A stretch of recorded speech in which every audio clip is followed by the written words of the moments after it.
Today we're talking about my everyday carry camera and just some examples and take you through why I picked this one, but I'll narrate over some footage and a bunch of other things like that so you guys can see the quality that I'm getting out of it and see if it's right for you. Let's get into it. Hey guys, my name is Chris, otherwise known as CHIPxHAZARD. I'm a photographer and videographer here in Florida, and I picked up an everyday carry. This is the Sony ZV-E1. Now I picked this camera up over the A7C II and A7CR that recently came out, mainly because the A7C II kind of sucks when it comes to video and its specs. The A7CR is kind of way too many megapixels that I want to deal with. I got rid of my R5 for that reason, just because it's like way too much personally. It slows down my entire workflow, and my clients do not notice the difference in quality. Only I do. So, not worth it. So, that left me with this guy.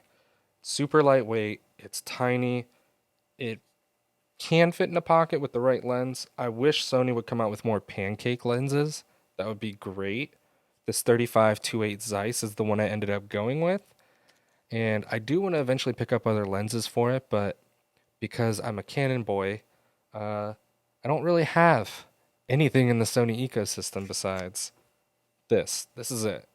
So recently just went to a styled shoot to test it out, and to also get some content for my wedding business. And this is the only digital camera that I brought. I brought a film camera, but that's for another video. And let me tell you, this thing punched well above its weight class, and I couldn't be happier with my decision on this camera.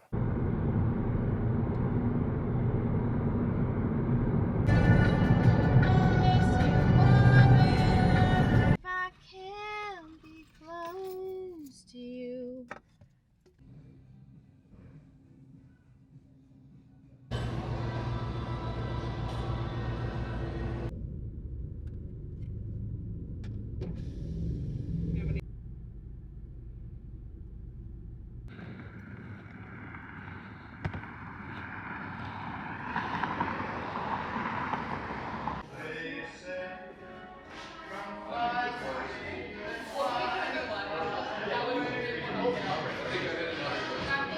For starters, the autofocus was incredible. Like, my R3 is the camera that I have to compare everything to because, as far as cameras go, that's the best autofocus I've ever used. This one throws hands with it fairly well, a little too well.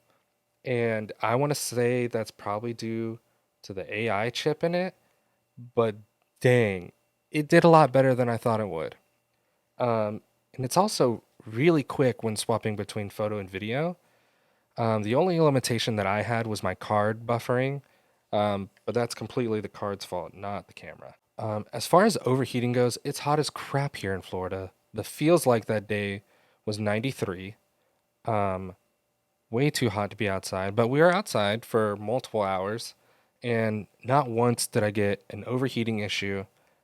And the battery life did phenomenal. I think I only made it down to like 62 or 61% on my battery the entire day.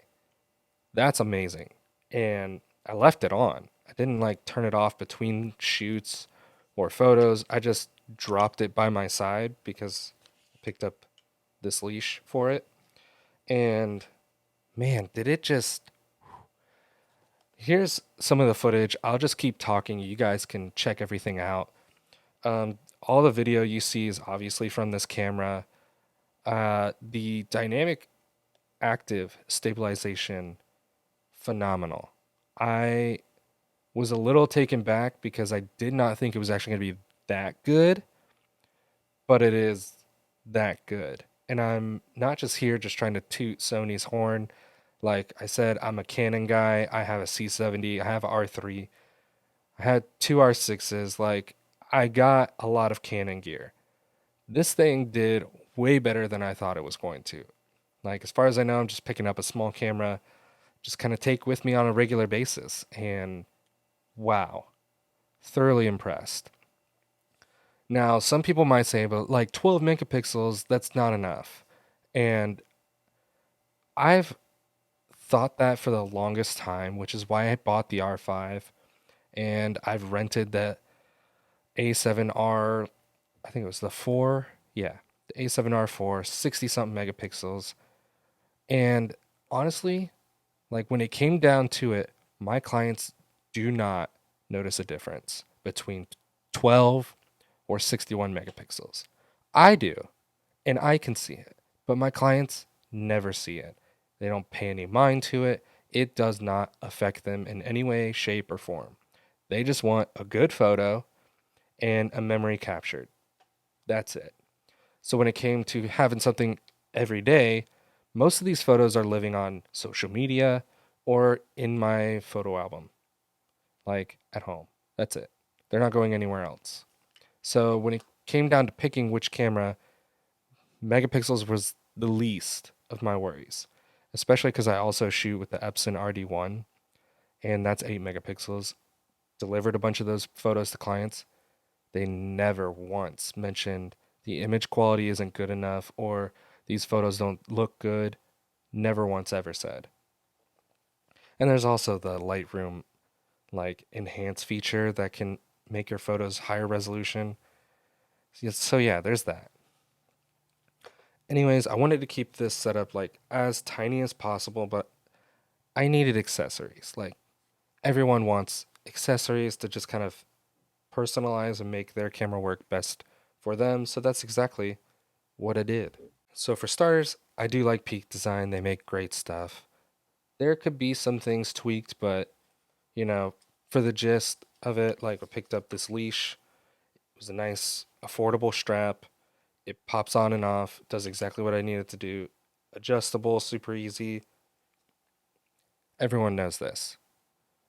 Also, all this accessories for this is going to be linked below, as well as the Peak Design capture clip. I have the old one. You can pick up the new one. The new one's way smaller, way more convenient, takes up way less space, and it's just an overall better design. I love that thing. It literally is on the bottom of all of my cameras because on my backpacks, I keep it right there. And just when you're done shooting, you can just clip it here instead of just letting it hang by the strap. I do love doing that because the strap gets in the way sometimes. Also, as much as I wanted to keep the camera as small as possible, it's a little short for my hands and my pinky kept falling off. So I ordered this small rig. It's like a grip extension with an Arca Swiss. So in case I take off the Peak Design, which I probably never will, um, I have this Arca Swiss plate that I can just slap on a tripod. And it gives it just enough grip to where I can hang on to it. Also gives you another place to put your strap if you don't want it on the bottom, which I'm probably going to move it to. It still leaves access for the battery door. This little metal piece pops out, and then you can just like that get to the battery. Super nice. It's metal, also protects the bottom of your camera. Love that. So the last few accessories that I bought were mainly for the lens.